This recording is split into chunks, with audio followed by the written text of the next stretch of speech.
se souvient de Deraa, ville rebelle syrienne qui fut l'une des premières en 2012 à engager frontalement les hostilités contre les forces du régime de Bachar el-Assad, alors au fait de sa puissance. Durant 6 longues années, la ville a résisté, elle a saigné, elle a pleuré, elle a lancé des appels à l'aide, au secours, et comme personne ne venait, à part quelques djihadistes venus d'on ne sait où, Deraa a fini par tomber. Enfin, la ville est tombée, mais les bombes, elles, ont continué de tomber, puisque en Syrie, la paix n'est jamais vraiment la paix. Ce n'est pas le tout d'obtenir la reddition des rebelles, ici partiellement réintégrés dans une brigade, 8e du nom, qui a été formée par la Russie.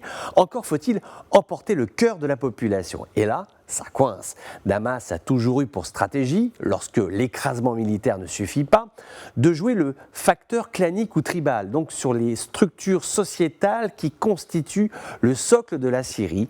Ces clans avaient pris les armes au nom de 3 valeurs ayant cours dans la ville de Deraa: l'action collective, les habitants parlent de faza, la notion de soutien entre soi, et puis la vengeance en arabe. Pardonnez-moi si l'accent n'est pas tout à fait exact, mais on dit tar.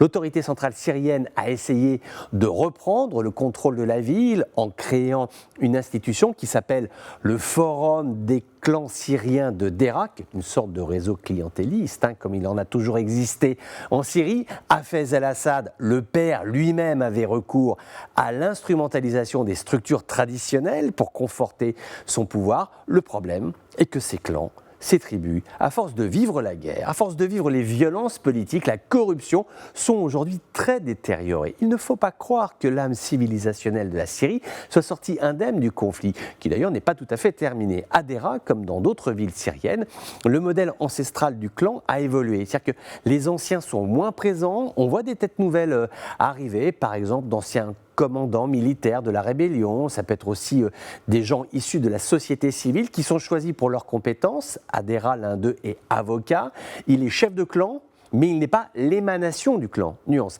Ces gens-là sont des produits d'importation, entre guillemets, si je puis me permettre. Je ne dis pas que c'est moins bien ou que c'est mieux, d'ailleurs, je ne sais pas, mais c'est différent et très clairement, on ne sait pas où cela nous mène. Les clans et les tribus en Syrie restent des facteurs de cohésion entre les populations, mais de cohésion de moins en moins traditionnelle, de plus en plus politique, ce qui crée, par voie de conséquence, un facteur d'inquiétude pour l'avenir de ce pays.